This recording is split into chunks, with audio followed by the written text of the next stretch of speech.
বাংলাদেশের বেশ কিছু জেলায় রাসেলস ভাইপার বা চন্দ্রপোড়া সাপ নিয়ে আতঙ্ক ছড়িয়ে পড়েছে। ফেসবুকে বিষয়টি নিয়ে অনেকেই নানাভাবে উদ্বেগ প্রকাশ করছেন।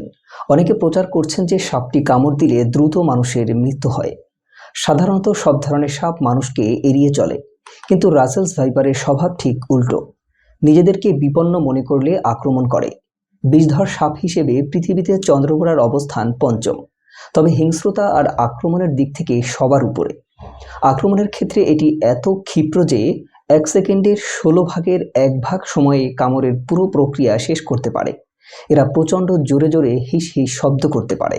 রাসেলস ভাইপার অতর্কিত মানুষকে আক্রমণ করে। সাধারণত দিনের বেলা এটি বেশি সক্রিয় আচরণ করে।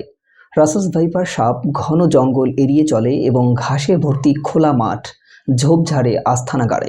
এরা কামড়ানোর সময় সব বিষ ঢেলে দেয়। রাসেলস ভাইপার কামড় দেওয়ার পর দংশনের স্থানে প্রচণ্ড ব্যথা হয় এবং ফুলে যায়। সে সাথে সাথে ঘণ্টাখানেকের মধ্যে এর আশেপাশের কিছু জায়গাও ফুলে যায়। চন্দ্রপোড়া বা রাসেলস ভাইপারের দংশনের গড় 72 ঘন্টা বা 3 দিন পর রোগীর মৃত্যু হতে পারে। বেশিরভাগ ক্ষেত্রে এই সময়সীমার মধ্যে যদি অ্যান্টিভেনম প্রয়োগ করা যায়, তাহলে আক্রান্ত ব্যক্তির জীবন বা অঙ্গ প্রত্যঙ্গ বেঁচে যায়।